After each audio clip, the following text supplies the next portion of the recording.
Galicia rexeita o plan de financiamento pactado co goberno cos independentistas. Di que non é un modelo de financiamento xusto. Alfonso Rueda, presidente da Xunta, cualifica a proposta que Sánchez pactou con Cataluña de demoledora para a nosa comunidade. Afirma que non se teñen en conta criterios como a dispersión e o avellentamento da poboación. A ministra de Defensa abre a porta a enviar tropas españolas a Groenlandia ante o interese dos Estados Unidos pola illa. Trataríase dunha misión conxunta con outros países europeos. Algúns, como Francia, Suecia ou Alemaña, xa anunciaron o envío de militares. Apareceu hai un mes nunha parcela do concello de Coles, en Ourense, e semella que está a gusto. Trátase dun emú, unha ave de orixe australiana que ninguén reclamou. O dono da parcela e os veciños coidan del, mentres non se lle atopa un centro de recuperación. Boas noites, comezamos. Galicia rexeita o plan de financiamento pactado polo goberno cos independentistas. As posturas non poden estar máis alonxadas. Alfonso Rueda asegura que a Xunta empregará todos os medios ao seu alcance para defender os intereses dos galegos. Gloria. Sí, nun foro de debate aquí en Zaragoza, Rueda cualificou de demoledora para Galicia a proposta pactada polo Goberno Central con Cataluña. Alfonso Rueda asegurou que vai defender por riba de todos os intereses dos galegos, pero dixo que agarda non ter que recorrer a vía xudicial. O presidente Rueda lembrou que ningunha comunidade agás Cataluña está conforme coa proposta do Goberno Central e censurou as reunións bilaterais en materia de financiamento. Alfonso Rueda aposta por negociar entre todas as comunidades. Lamenta que a proposta de financiamento do Goberno non teña en conta nin a dispersión nin o envellecemento da poboación. Rueda agarda non ter que recorrer aos tribunais, pero non o descarta se este di é o único xeito de defender os intereses dos galegos. Si cada vez que tenemos que discutir un asunto estructurante de nuestro país, la solución es a la primera, vete a los tribunales y déjame en paz. Por lo tanto, a mí no me gustaría que esta fuera la solución. Por supuesto, si nos lo dejan como último recurso, no vamos a renunciar a ello. Rueda contrapón as políticas da Xunta e as do Goberno de Sánchez en materia de vivenda. El Gobierno Central anunció 184.000 viviendas en toda España. Espero que las hayan hecho en Aragón, porque en Galicia no han hecho ninguna. Ninguna. Y ahora las vuelvo a prometer otra vez. Nosotros nos hemos comprometido en una legislatura a hacer directamente por la Xunta de Galicia, que son las que no tienen excusa, vuelvo a cuando es mayoría, tenemos ahora mismo 4.000. Tenemos que acabar la legislatura con 8.000. 3.000 ya están en ejecución y las otras 1.000 estarán durante este año. O presidente Rueda pide ao Goberno Central que impulse a conexión por AVE entre Galicia e Portugal. España non desbota enviar tropas a Groenlandia para reforzar a seguridade da illa danesa ante as ameazas dos Estados Unidos. A ministra de Defensa, Margarita Robles, abriu a porta a participar nunha misión cos outros países europeos que xa anunciaron o envío de soldados. Con todo, Robles di que non convén precipitar os acontecementos. A idea atopou no Congreso a oposición frontal de Podemos ás dúbidas de Esquerra e a prudencia expresada polo socio de goberno, Sumar, que pide esperar a ter máis información. Eses países que xa despregaron tropas en Groenlandia son Alemaña, Francia, Noruega e Suecia, que participan na chamada Operación Resistencia Ártica. Mentres, Donald Trump mantén o seu interese en controlar a illa. Bruxelas, María Calvo. Si, e hoxe de novo a presidenta da Comisión, Ursula von der Leyen, reiterou en Chipre na recente estreada presidencia do Consello Europeo que Groenlandia pode contar co apoio político, económico e financiero da Unión Europea. A súa seguridade, insistiu, é unha cuestión clave para o bloque comunitario, aínda que debe abordarse, dixo, no marco da OTAN, pero non se referiu á Operación Resistencia Ártica que acaba de activar Dinamarca para protexer Groenlandia con apoio europeo. Alemania xa enviou hoxe os 13 primeiros soldados e Francia unha quincena que se sumarán aos efectivos de Noruega, Suecia e a propia Dinamarca. A presenza militar internacional en Groenlandia será estable cunha rotación de tropas por parte da OTAN. Polonia xa descartou participar, advertindo do risco dun conflito entre aliados. Os Estados Unidos anuncian novas sancións contra Irán. Afectarán a unha dúcia de altos cargos do réxime e a outras tantas entidades ás que Washington considera responsables da represión violenta das protestas das últimas semanas. A decisión únese á ameaza dunha intervención militar contra Teherán. Segundo Washington, esa presión xa forzou o goberno iraniano a suspender 800 execucións previstas. Mentres Donald Trump recibiu hoxe na Casa Branca a María Corina Machado, a líder da oposición venezolana, xantou co presidente dos Estados Unidos nun encontro pechado á prensa. Segundo a voceira da Casa Branca, Trump segue pensando que Machado non ten apoios abondo para liderar unha transición no país sudamericano. Expresou tamén a súa satisfacción co actual executivo venezolano liderado por Delcy Rodríguez, de quen dixo que ata o momento está cumprindo todas as exixencias dos Estados Unidos. De volta en España, a corrupción centrou a comparecencia da ministra de Facenda esta mañá no Senado. María Jesús Montero defende o rescate da aeroliña venezolana Plus Ultra que investiga a Xustiza. E rexeita asumir responsabilidades políticas no nomeamento do expresidente da SEPI, Vicente Fernández, investigado por cobrar a cambio de influir na adxudicación de obra pública.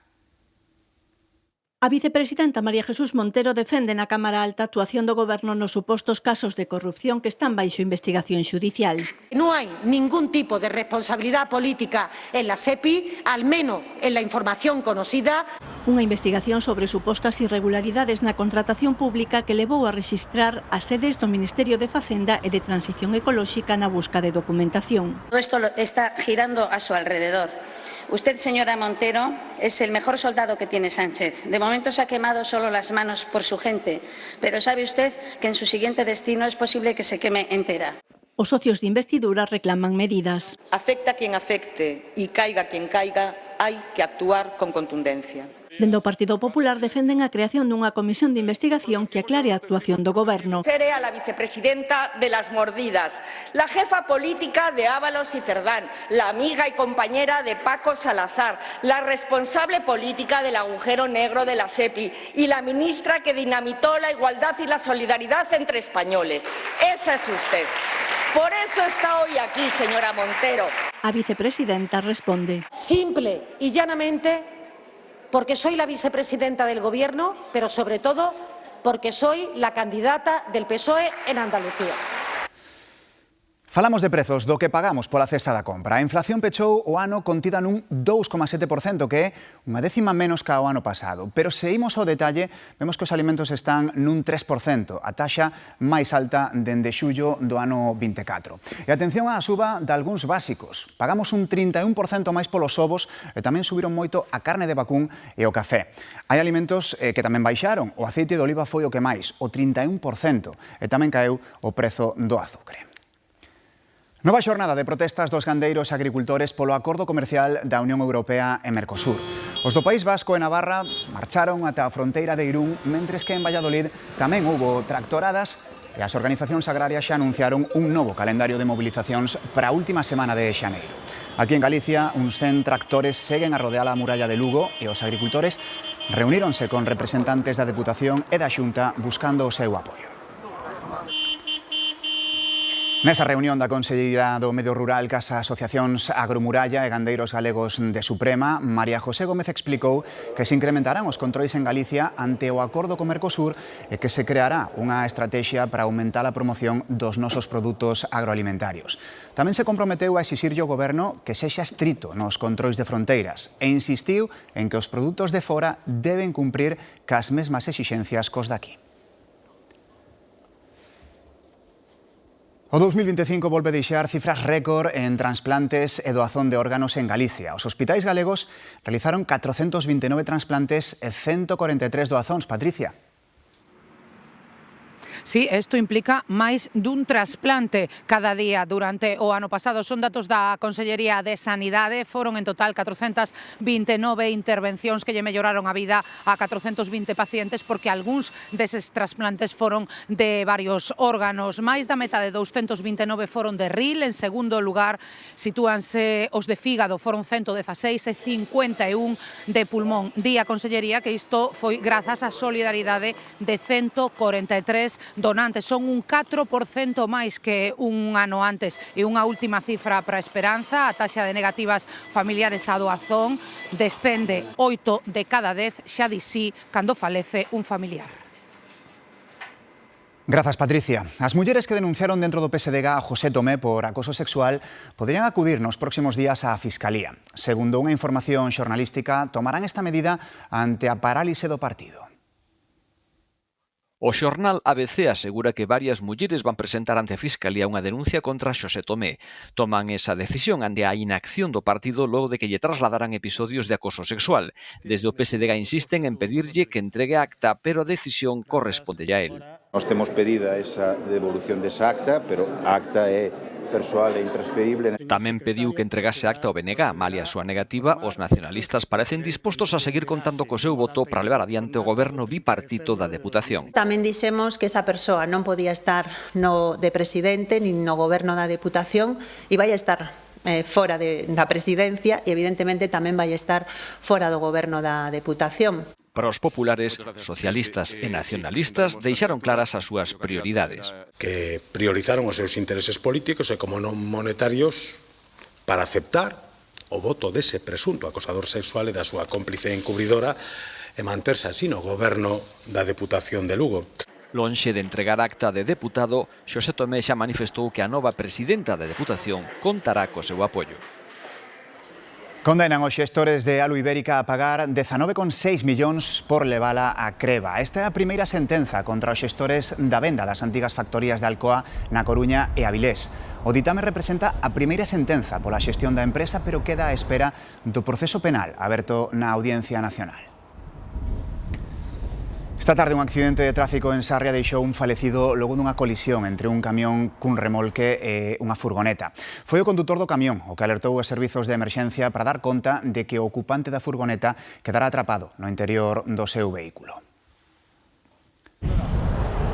Un vehículo perdeu o control na AP9 a altura de Valga e deu varias voltas de campana vía. As 3 persoas que viaxaban no turismo lograron saír polos seus propios medios e foron trasladadas en ambulancia ao hospital con feridas leves. Aínda que non se saben as causas exactas do sinistro, sospeítase que as condicións meteorolóxicas tiveron algo que ver.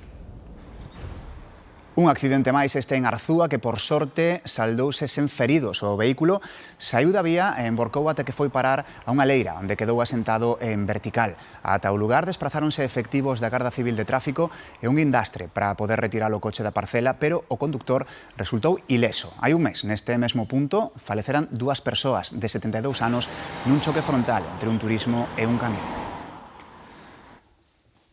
As forzas de seguridade que loitan contra o narcotráfico din que 2025 foi un ano bastante bo, con alixos moi importantes, como o da Pobra, con máis de 3.600 kilos de cocaína, o maior do ano en toda Europa.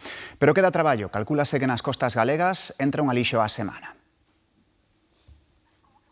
Como nunha partida de xadrez na loita contra os narcos móvese ficha segundo o xogo contrario e en Galicia o taboleiro cambiou xa hai anos. Están entrando outro tipo de mafias ou de grupos, organizacións, pero siguen confiando no autóctono galego. As organizacións galegas prácticamente xa se especializaron en nas descargas, no transporte. Pero que marca as reglas agora son as mafias albanesas, son os empresarios os que poñen os cartos. Nas últimas horas caía un grupo en Vigo, outro máis, e xente que xoga duro. Ahora están actualmente en toda España, de hecho se vio en este año una descarga de sustancia estupefaciente, en concreto una tonelada de cocaína en Vilanova de Arousa. Transportase dunha maneira moito máis grande, moita máis cantidade, porque contan con as pérdidas. Dos grandes cargamentos, os grandes alixos do 2025, 3.600 kilos na Pobra, 4.000 aos poucos meses nun barco que viña cara a Vigo, cifras que antes non se vían e que chegan por mar. A través de portos, de feito de Vigo ocupou o 4º posto en entradas de droga ou por debaixo da auga. En cuanto a la detección de semisumergibles sí que lo tenemos bastante complicado, al final portan mucha sustancia estupefaciente en su interior. Entonces es complicado, por eso necesitamos la cooperación internacional con otras unidades. Son David contra Goliat pola globalización do mercado, polo avance nas tecnoloxías e polo lastre do propio sistema. Dende todos os ámbitos da loita contra o narcotráfico, clámase por unha reforma legal que axilice os procedementos. Na Pobra de San Xiao, en Láncara, asaltaron unha casa a plena luz do día. É a segunda en menos dun mes. Nesta ocasión, usaron unha radial para reventar a caixa forte. Todo revolto e un intenso cheiro a queimado foi a escena que encontrou a propietaria ao abrir a porta da casa, entraranlles a roubar e non había moito tempo. Total, que me llama llorando, diciéndome, mira, acabo de entrar, está toda a casa patas para arriba, robaron. E olía muchísimo a hierro quemado, a chamusquina, pero un olor horrible, os acababan de estar. porque son 3 plantas la casa e en la planta baja tenemos unha caja fuerte que la forzaron. A casa na que entraron é a da nai de Pilar, nela viva a súa irmá, que di que foron directos pola caixa forte que rebentaron cunha radial. Allí había dinero, logo se llevaron todo el oro que teníamos a la vista, desmantelaron toda la casa. Na zona hai preocupación porque hai un mes houbo outro roubo, foi nunha casa desta urbanización. Tamén actuaron de día e levaron 10.000 euros en cartos e xoias. Dos casi de un mes para el otro, 2 robos seguidos en el mismo sitio. Alguien nos tiene ya controlados. Esperemos que no vaya más y que la Guardia Civil pueda dar con ellos. O mesmo a Garda Pilar. Que no sé, que los cojan rápido si es que los pueden coger, porque claro... A Garda Civil investiga os 2 roubos. Un veciño de Vilagarcía levou un bo susto na ría de Arousa. A embarcación que manexaba quedou sen motor cerca dunha zona rochosa e a piques estivo de emborcar. A rápida intervención dos gardacostas de Galicia evitou males maiores. Nesta imaxe podemos ver o momento no que os gardacostas de Galicia procedían a remolcar a embarcación de recreo que onte quedou á deriva ao norte da illa de Arousa. O único tripulante da nave deu a voz de alarma pasadas as 12:30 da mañá, ao quedar sen motor cerca dunha zona rochosa. A rápida intervención da patrulleira Illa de Cortegada evitou unha traxedia. Rapidamente mobilizamos esa patrulleira e acudiu á zona do rescate, localizou a embarcación que tiña unha persoa a bordo, e rapidamente deulle remolque, enganchouna e librou de escachar nas rocas. Afortunadamente non houbo que lamentar feridos nin danos materiais. A embarcación foi remolcada ata o Porto Deportivo de Vilagarcía de Arousa. Estas intervencións levadas a cabo polos gardacostas de Galicia son bastante habituais, sobre todo durante a tempada estival, aínda que as máis graves son no inverno. Este último ano, que é 2025, levamos intervencións directas de gardacostas de Galicia, unhas 60 ou 70 de búsqueda e salvamento. Hemos registrado uns 15 mortos na costa e outros 15 desaparecidos. Nos seus 35 anos de historia, o Servizo de Gardacostas de Galicia rescatou máis de 2.000 persoas. Falece un mariñeiro no buque galego Novo Alborada que estaba pescando na costa de Irlanda. Todo apunta a que rompeu unha corda no momento en que o mar estaba moi mal. O falecido é de nacionalidade marroquí e hai outro tripulante ferido grave. No ano 2023 producírase outro accidente laboral mortal neste mesmo pesqueiro. Un mariñeiro caera á auga durante as manobras de pesca. O temporal vai a menos na comunidade, pero deixa pegada sobre todo na nosa costa. Na Coruña, as ondas de ata 5 metros levaron por diante a duna levantada en Riazor para protexer o paseo. E en Vigo, un portacolectores perdeu parte da súa carga polas ondas e está no porto á espera de recolocar eses enormes colectores. Estamos en directo no porto de Vigo. Xoel, cal é o estado do buque? Pois desta hora, Pablo, ese buque o María Francisca permanece atracado neste peirao transversal do porto da cidade olívica donde leva dende onte a noite. Durante toda a xornada de hoxe, técnicos e outros profesionais estiveron traballando nun minucioso operativo para recolocar os contedores en bo estado e retirar aquela parte do cargamento que estaba danada tras esa incidencia que sufriu esta embarcación fronte ás costas de Portugal. Non é tampouco a primeira vez que este porto ten que facer fronte a unha operativa destas características. De feito, durante o ano 2025, 2 buques fixeron escala neste porto por unha situación semellante co seu cargamento. Grazas, Xoel. A princesa Irene de Grecia, irmá da raíña Sofía, faleceu esta mañá en Madrid aos 83 anos.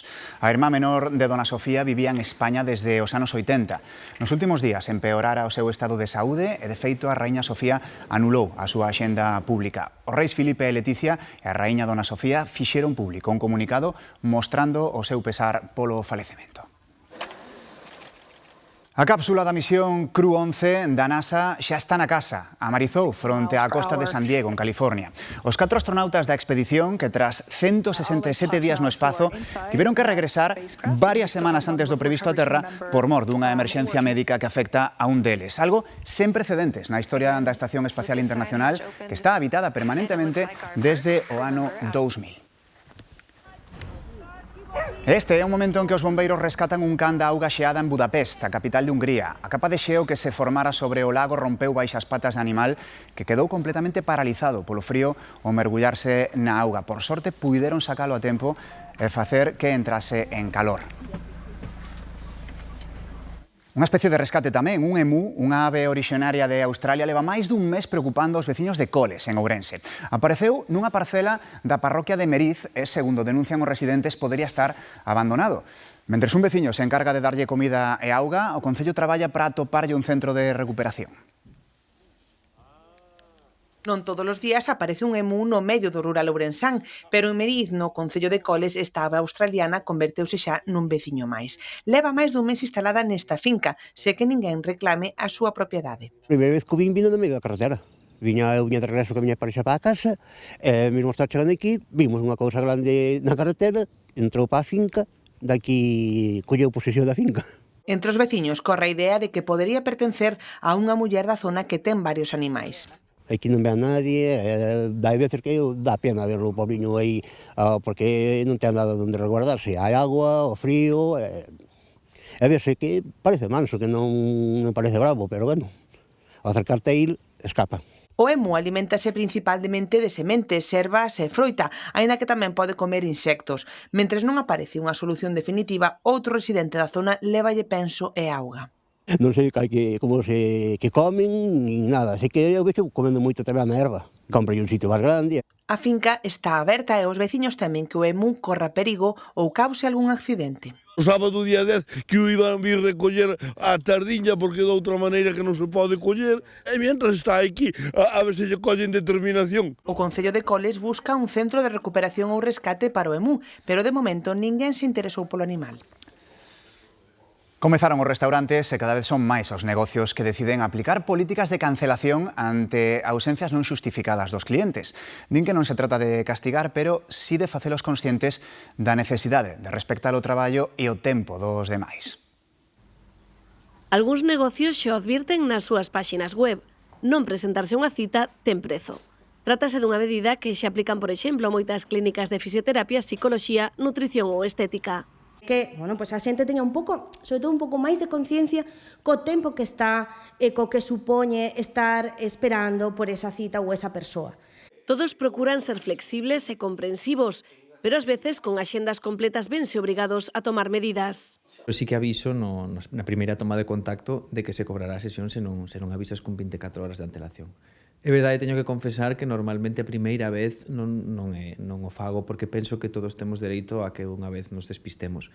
Pero a segunda xa me obrigo, levo anos discutindo comigo mismo e estou na obriga de cobrar porque penso que é unha maneira de darlle un pouco a profesión e a miña dignidade. Depende o servicio que tiña reservado, pois o que facemos é que na seguinte sesión, se quere volver a reservar, ten que pagar ese 40% correspondente a esa ausencia. Aseguran que se trata de facer conscientes aos usuarios do que supón que non se presenten. É un momento que vai date moita rabia porque pensas, neste momento podería atender a outra persoa. Algúns profesionais mesmo xa cobran por adiantado como forma de comprometer a asistencia. Hoxe visitamos o Museo Británico para celebrar o seu aniversario. Inaugurouse un 15 de xaneiro de 1759. Está considerado o museo máis antigo do mundo. Para esta visita express tivemos que escoller 3 pezas dos 8 millóns de obras que ten. Comezamos cos mármores de Elgin, as pezas dos frontóns, o friso e algunhas estatuas do orixinal Partenón de Atenas. Esculturas de hai 2500 anos que representan a tradición artística de Grecia. O xadrez de Lewis, testemuña da artesanía medieval entallada en marfil de morsa e cunha extraordinaria cantidade de detalles da roupa ou das armas das figuras. A inquietante expresión das caras é algo que aínda non se puido explicar. E a xoia indiscutible do museo é a pedra roseta, unha chave que abre moitas portas. Contén un decreto escrito en 3 linguas distintas, xeroglífico exipcio, demótico e grego antigo. Iso permitiu por primeira vez descifrar a antiga escritura exipcia e coñecer a súa magnífica civilización. Feliz noite. Ata mañá.